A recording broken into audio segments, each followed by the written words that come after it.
তো আজকে রান্নার জন্য ঢেঁড়স, আলু, বেগুন, কুমড়ো একসাথে কেটে রেখেছি আর ধুয়ে নেব পরে, কিন্তু এখনও ধুইনি, কেটে কুটে শুধু এখানে রেখেছি। আর এখানে নিয়েছি ট্যাংরা মাছ, আজকে ট্যাংরা মাছের ঝাল রান্না করব। আর ওই ট্যাংরা মাছের ঝালের জন্য এখানে রসুন, কালো সর্ষে, কাঁচা লঙ্কা, পেঁয়াজ রেডি করে নিয়েছি। আর একটুখানি গোটা জিরে দিয়ে এই মশলাটাকে বেটে নেব, পরে শিলেই বাটবো। তো প্রথমে কুমড়ো ঢেঁড়সের তরকারিটা বসিয়ে ফেলবো। তার জন্য এখানে কড়াইতে সর্ষের তেল দিয়ে গরম করার জন্য রেখে দিয়েছি। আর ওইদিকে সবজিগুলোকে ভালো করে একটুখানি ধোয়াধুয়ি করে রেডি করে নিলাম। তো এখন ওই তেলের মধ্যে ফোড়ন দিয়ে দিচ্ছি শুকনো লঙ্কা আর পাঁচ ফোড়ন, আর কিছু দেবো না। এই পাঁচ ফোড়ন শুকনো লঙ্কা দিয়েই আজকের এই সবজি তরকারিটা রান্না করব। যাই হোক, ফোড়নটা একটুখানি ভাজা ভাজা করে নিয়ে এরপরে দিয়ে দেবো কেটে রাখা সবজিগুলো। তো সবজিগুলো দিয়ে দেওয়ার পরে না, এখন কিন্তু আর নুন আর হলুদটা দিচ্ছি না, পরে দেবো, কারণ কুমড়ো দিয়েছি। তো নুনটা দিয়ে দিলে কুমড়ো থেকে জলটা ছাড়তে শুরু করবে। তো ভাবলাম প্রথমে এই সবজিগুলোকে একটুখানি হালকা লাল করে ভেজে নিই, তারপরে আমি নুন আর হলুদটা দিয়ে দেবো। তো সবজিগুলোকে পুরো পরিমাণে ভাজা ভাজা করে নেওয়ার পরে দিয়ে দিলাম এখন পরিমাণ মতো নুন, আর দিচ্ছি হলুদের গুঁড়ো। আর নুন আর হলুদ গুঁড়ো দিয়ে দেওয়ার পরে একটুখানি আবারও নেড়ে চেড়ে একটুখানি ভাজা ভাজা করে নেব। তো মোটামুটি 1 মিনিট মতো একটুখানি নাড়াচাড়া করে নিয়েছি। আর নাড়াচাড়া করে নেওয়ার পরে, মানে ভাজা ভাজা করে নেওয়ার পরে এখন দিয়ে দেবো পরিমাণ মতো জল, কারণ সবজিগুলো একটুখানি সিদ্ধ হবে। আর তার জন্যই দিলাম একটুখানি জল, আর জলটা দিয়ে ভালো করে একটুখানি নেড়ে চেড়ে মিশিয়ে নিলাম। আর এরপরে দেবো কাঁচা লঙ্কা, মানে চেরা কাঁচা লঙ্কা, 2টো মতো কাঁচা লঙ্কা দিচ্ছি, আর তার সাথে একটুখানি চিনি আর লঙ্কাটাকে দিয়ে ভালো করে নেড়ে চেড়ে মিশিয়ে নিয়েছি। এরপরে ঢাকা দিয়ে দেবো। তো এই দিয়ে কিন্তু এই সবজি তরকারিটা হতে থাকুক, আর সেই সময়ের মধ্যে আমি এখানে ট্যাংরা মাছের মধ্যে নুন আর হলুদটা দিয়ে ভালো করে মেখে টেকে রেডি করে নেবো। তো ভাবছি এইসব রান্নার সঙ্গে না একটুখানি মসুর ডালও রান্না করে নেবো, কারণ ডাল ছাড়া একদম ভাত খাওয়া যাবে না। আমরা বা এই মাছের ঝাল আর তরকারি দিয়ে খেয়ে নিতে পারবো, কিন্তু আমার ছেলে তো খেতে পারবে না, তাই ওর জন্য একটুখানি মসুর ডাল সিদ্ধ করার জন্য বসাবো। আর মসুর ডালটা আজকে না একটুখানি টমেটো আর রাঁধুনি ফোড়ন দিয়ে রান্না করবো, একটু টকটক হবে, তাহলে খেতে ভালো লাগবে। কারণ প্রচণ্ড গরম পড়েছে, তো গরমের জন্য একটু টক কিছু হলে না খাওয়া যায় দুটো ভাত। তো যাই হোক, ওইদিকে কিন্তু আমি মাছের নুন হলুদটা মেখে রেখে দিয়ে চলে এলাম এদিকে মসুর ডাল বসানোর জন্য। তো মসুর ডালটাকে ধুয়ে নিয়ে কড়াইতে এদিকে সিদ্ধ করার জন্য বসিয়ে দিলাম, নুন দিয়ে কিন্তু সিদ্ধ করার জন্য বসিয়েছি। তো এদিকে কিন্তু ডালটা সিদ্ধ হতে থাকুক, আর এদিকে দেখে নিলাম একটু ঢাকাটা খুলে সবজিটা কত দূর কী রান্না হলো, মানে তরকারিটা কত দূর কী রান্না হয়েছে। তো দেখলাম আলুটা আর একটুখানি সেদ্ধ হবে, তার জন্য আর 1 থেকে 2 মিনিটের জন্য একটু ঢাকা দিয়ে দিলাম। তো এদিকে তরকারিটা রান্না হতে থাকুক, সেই সময়ের মধ্যে আমি মাছের ঝালের জন্য মশলাটা বেটে রেডি করে নেব। ওই পেঁয়াজ, রসুন, কালো সর্ষে, কাঁচা লঙ্কা, আর তার সাথে একটুখানি গোটা জিরে দেবো। এই সমস্ত কিছু ভালো করে একটুখানি বেটে রেডি করে নেব। আর এই মশলাটা দিয়ে না এই ট্যাংরা মাছের ঝালটা রান্না করলে কিন্তু খেতেও বেশ ভালো লাগে। তো বাড়িতে ট্যাংরা মাছ এলেই না বেশিরভাগই সময় আমি ট্যাংরা মাছের ঝোল রান্না করি। তো আজকে ভাবলাম একটুখানি ট্যাংরা মাছের ঝাল বানাই, তাই জন্যই আজকে আলু ছাড়া ট্যাংরা মাছের ঝাল বানাবো। আর তার জন্যই কিন্তু আজকে সবজি তরকারিও করছি, নাহলে আমি একটুখানি যা গরম পড়েছে তাড়াতাড়ি করে মাছের ঝোলই করে দিতে পারতাম। যাই হোক, আজকে একটুখানি মাছের ঝাল খেতে ইচ্ছা ছিল, তাই জন্যই একটুখানি ওই মানে মশলা টশলা দিয়ে ভালো করে কষিয়ে টষিয়ে করবো আজকে ট্যাংরা মাছের ঝালটা।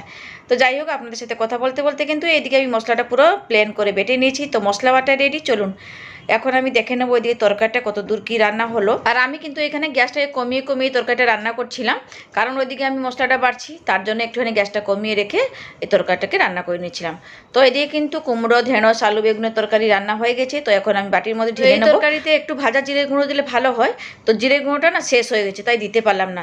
এবারে ভাবছি একটুখানি গোটা জিরে আর শুকনো লঙ্কা শুকনো খোলায় ভেজে একটুখানি গুঁড়ো করে রাখবো, যখন এইসব তরকারি রান্না করবো তখন একটুখানি এই তরকারির মধ্যে দিয়ে দিলে খেতে একটু বেশি ভালো লাগবে। তো যাই হোক, এদিকে কড়াইটা ধুয়ে একটুখানি গরম করার জন্য বসিয়ে দিলাম, আর ওইদিকে একটু ঢাকাটা খুলে মসুর ডালটাকে দেখে নিচ্ছি। তো মোটামুটি মসুর ডাল সিদ্ধ হয়ে গেছে। তো এখন আমি ওই ডালের মধ্যে পরিমাণ মতো একটুখানি হলুদের গুঁড়ো দিয়ে দিলাম। এবারে হলুদ গুঁড়োটা দিয়ে একটুখানি ভালো করে মিশিয়ে নিচ্ছি। তো এদিকে হলুদটা দিয়ে ভালো করে একটুখানি মিশিয়ে নিয়ে এইদিকে কড়াইতে দিয়ে দিলাম সর্ষের তেল। তো এইদিকে সর্ষের তেলটা গরম হতে থাকুক, আর সেই সময়ের মধ্যে আমি ডালের মধ্যে দিয়ে দিচ্ছি কেটে রাখা টমেটো, আর তার সাথে দিয়ে দেবো কাঁচা লঙ্কা। তো এরপরে না ওই 2 মিনিট মতো একটুখানি রান্না করে নেবো, কারণ টমেটো দিয়েছি একটুখানি সিদ্ধ হবে ভালো মতো, তার জন্য 2 মিনিট থেকে 3 মিনিট মতো একটুখানি ফুটিয়ে ভালো করে রান্না করে নেবো। যাই হোক, ওইদিকে ডালটা তো ওইদিকে ছেড়ে দিলাম, মানে ওইদিকে ফুটতে থাকুক, আর সেই সময়ের মধ্যে একটুখানি ভাবলাম এখানে মাছগুলো ভেজে নিই। তো তেলটা খুব ভালো মতো করে গরম হয়ে গেছিলো, তাই নুন হলুদ মাখানো ট্যাংরা মাছগুলোকে দিয়ে একবার উল্টে পাল্টে দিচ্ছি, তারপরে উল্টে পাল্টে নিয়ে ভালো করে লাল লাল করে ভেজে নেব। তো অন্যদিকে কিন্তু টমেটো দিয়ে মসুরটা রান্না হয়ে গেছিলো, এরপরে আমি বাটির মধ্যে ঢেলে রেখে দিচ্ছি। আর সিদ্ধ করে রাখা ডালটাকে ঢেলে রেখে এদিকে কিন্তু আমি অলরেডি অন্যদিকে ভাত চাপিয়ে দিলাম, মানে আজকে ভাতটা একটুখানি সব কিছু তরকারি রান্নার শেষেই বসালাম, কারণ গরম গরম ভাত খাওয়ার ইচ্ছা হয়েছে, তাই জন্য একটুখানি লেট করেই ভাতটা বসালাম।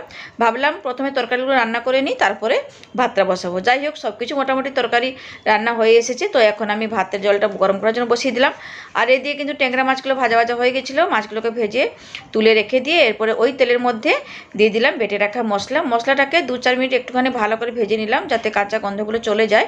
তারপরে আমি দিয়ে দিলাম পরিমাণ মতো হলুদের গুঁড়ো, তারপরে লঙ্কার গুঁড়ো দিলাম, আর তার সাথে দিয়ে দিচ্ছি নুন আর অল্প একটুখানি চিনি, সব কিছু দিয়ে দিয়েছি। এরপরে মশলাটাকে না 2-4 মিনিট ভালো করে কষিয়ে নেবো। যতক্ষণ মানে এই মশলা থেকে তেল না ছাড়ছে ততক্ষণ ধরে একটুখানি ভালো করে মশলাটাকে কষিয়ে নিলেই হয়ে যাবে। তো মাছের ঝালের জন্য মশলা কিন্তু এখানে আমি কষিয়ে টষিয়ে রেডি করে নিয়েছি। এরপরে দিয়ে দিচ্ছি পরিমাণ মতো জলটা দিয়ে একটুখানি নেড়ে চেড়ে ভালো করে মিশিয়ে নেবো, আর একটু ছেড়ে দেবো। যখন ঝোলটা ভালো মতো করে ফুটে উঠবে তারপরে ভেজে রাখা মাছগুলো দিয়ে দেবো। দেখুন ঝোলটা খুব ভালো মতো করে ফুটে উঠেছে। আর এরপরে আমি দিয়ে দিলাম ভেজে রাখা ট্যাংরা মাছগুলো। তো ট্যাংরা মাছগুলো দিয়ে দেওয়ার পরে একটুখানি উল্টে পাল্টে ভালো করে ঝোলের সাথে মিশিয়ে নিচ্ছি। আর গ্যাসের ফ্লেমটাকে পুরো হাই করে রেখে কিন্তু রান্না করছি, যাতে ওই মশলার সমস্ত ফ্লেভার মাছের মধ্যে চলে আসে। তো যাই হোক, 2 থেকে 3 মিনিট মতো ভালো করে নেড়ে চেড়ে মাছটাকে রান্না করে নিয়েছি। তো এখন আমি বাটির মধ্যে ঢেলে রেখে দিলাম। তো মাছের ঝাল সবজি তরকারি রেডি হয়ে গেছে। তো এখন আমি ডালে ফোড়ন দেবো, তার জন্য নিয়ে নিয়েছি রাঁধুনি। একটুখানি হাতে দলে দিচ্ছি, তাহলে না ফ্লেভারটা ভালো আসবে। যাই হোক, আর কিচ্ছু দিলাম না ফোড়নে, শুধু রাঁধুনি ফোড়ন দিয়ে এখন আমি ভেজে নিয়ে তারপর ডালটাকে ঢেলে দেবো। এরপরে একটুখানি সময় নিয়ে ডালটাকে খুব ভালো মতো করে ফুটিয়ে নেবো, যাতে এই রাঁধুনির সমস্ত ফ্লেভার ডালের মধ্যে চলে আসে। যাই হোক, মোটামুটি 2 থেকে 3 মিনিট ডালটাকে খুব ভালো মতো করে ফুটিয়ে নিয়ে তারপরে আমি কিন্তু বাটির মধ্যে ঢেলে নিয়েছিলাম। তো অন্যদিকে কিন্তু ভাতটাও বসিয়ে দিয়েছি, আর এই দিয়ে কিন্তু আমার সমস্ত তরকারি রান্নাবান্না শেষ হয়ে গেছে। শুধু ভাতটা হলেই তারপরে খাওয়া দাওয়া করবো। তো ভাত রান্নাটা হোক, তারপরে আমি আপনাদের সাথে একটুখানি শেয়ার করব। তো এই যে রান্নাবান্না শেষ করে ফেলেছি, এখানে গরম গরম ভাত নামিয়ে ফেলেছি, সাথে এখানে আলু, কুমড়ো, ঢেঁড়স, বেগুনের একটা তরকারি করেছি ভাতের সাথে খাওয়ার জন্য, আর সঙ্গে এখানে ট্যাংরা মাছের ঝাল করেছি, আর করেছি এখানে টমেটো আর রাঁধুনি ফোড়ন দিয়ে সুন্দর একটা মসুর ডাল। যাই হোক, এই ডালটা খেতে কিন্তু না ভালোই লাগছিল। রাঁধুনি ফোড়ন দিয়ে ডাল বানালে এমনিতেই খেতে ভালো লাগে। জানেন তো, এই রাঁধুনিটা কিন্তু না আমার বোন পাঠিয়েছিল, ওদের বাড়ির মানে চাষ করেছিল ওই রাঁধুনি, সেই রাঁধুনি আমাকে দিয়েছিল। রাঁধুনিটা এত সুন্দর ফ্লেভার না কি বলবো। আজকে যখন এই রাঁধুনি ফোড়নটা দিয়ে এই মসুর ডালটা রান্না করেছি, গরম ভাতের সাথে যখন মেখে খাওয়া হচ্ছিল, দারুণ লাগছিল খেতে। রাঁধুনি তো একটা সুন্দর গন্ধ থাকে, আর কি বলবো বন্ধুরা, দারুণ হয়েছিল কিন্তু এই মানে মসুর ডালটা আজকে। তো যাই হোক, রান্নাবান্না শেষ করে ফেলেছি। এরপরে খাওয়া দাওয়ার পালা। ভাতের মধ্যে গরম গরম ভাতও বেড়ে নিয়েছি। এরপরে নিয়ে নেবো ওই আলু, ঢেঁড়স, কুমড়ো, বেগুনের একটা তরকারিটাও খুব ভালো লাগছিল। একটুখানি জিরে গুঁড়ো উপর থেকে ছড়িয়ে দিলে আরও বেশ ভালো লাগতো। যাই হোক, এরপরে নিয়ে নিচ্ছি টমেটো, কাঁচা লঙ্কা, রাঁধুনি ফোড়ন দিয়ে বানানো মসুর ডাল, আর তারপরে আমি নিয়ে নেবো ট্যাংরা মাছের ঝাল। আজকে কিন্তু প্রত্যেকটা রান্না ফাটাফাটি হয়েছিল, দারুণ লাগছিল কিন্তু ভাতের সাথে খেতে। তো চলুন বন্ধুরা, এরপরে খাওয়া দাওয়া করবো। গরম গরম ভাত নিয়ে নিয়েছি থালার মধ্যে, তার সাথে সমস্ত যা যা তরকারি রান্না করেছি সব কিছু বেড়ে বুড়ে নিয়ে নিচ্ছি।